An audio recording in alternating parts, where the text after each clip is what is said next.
வாழ்க வளமுடன். குடும்ப அமைதி பற்றிய கேள்வி பதில். இந்த குடும்ப அமைதிங்கிறது எல்லாருக்குமே ரொம்ப பிடித்தமான விஷயம் இல்லையா? இதில் நம்ம நிறைய பார்க்கலாங்க. குடும்பம் அப்படின்னா என்னென்னா, குடு கூட்டல் இன்பம். அந்த குடும்பத்தில் யார் இருப்பான்னு பார்த்தீங்கன்னா, உயிர் சொந்தங்கள், இரத்த சொந்தங்கள் தான் அதில் இருப்பாங்க.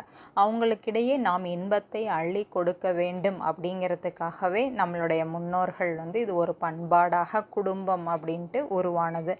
ஆனால் இன்னைக்கு பார்த்திங்கன்னா, கொடு இன்பம் அப்படிங்கிற கொடுவை எடுத்துட்டு எடு இன்பம் அப்படிங்கிற சூழல் உருவாகிருச்சு. அந்த எடுவை நாம் கொடுவாக மாற்றிக்கலாங்க. அதுக்கு நம்ம என்னென்னலாம் செய்யலாம் அப்படின்னு கொஞ்சம் நாம் சிந்திச்சாலே போதுங்க.